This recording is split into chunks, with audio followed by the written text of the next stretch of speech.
I was cleaning, sweeping, and mopping, and taking out the trash, but there was something about the atmosphere, the culture of the organization in healthcare that was like, wow, I want to do that. But I didn't know how it would turn out, right? I didn't know I'd become, the chief information officer of the Cleveland Clinic.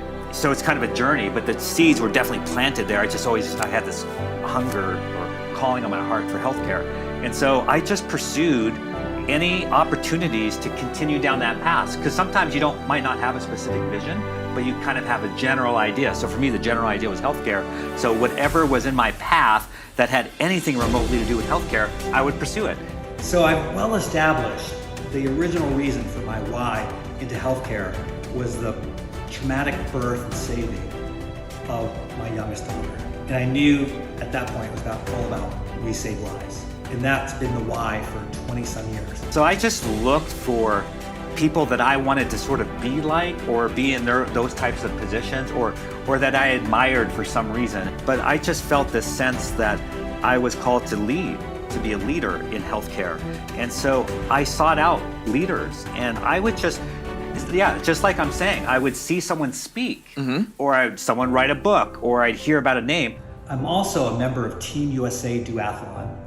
And in 2018, on April 7th, I was in the national championships. So every year for Team USA, you have to be in the top 10 of the national championships in order to make the national team to represent Team USA at the World Championship. So I was a good husband, and I went and got my executive physical a couple weeks prior to this race. So every year I get this executive physical. They look at everything, make sure you're healthy.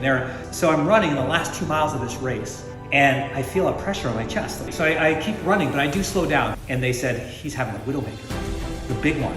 I should have been dead. And so they took me in the cath lab. I watched everything happen. Sure enough, I could see my heart, only about 5% of it was moving.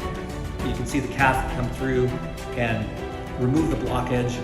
And all of a sudden the heart was like dancing in full glory. And that pressure that was on my chest gone. Ed, who are you? Or tell me about yourself.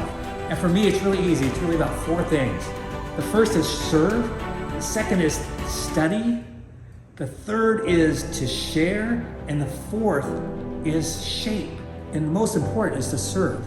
So I exist to serve others. I exist to serve you. I exist to serve my family. I exist to serve my friends. So those are the 4 things that make up who I am. Shape, share, study, and serve.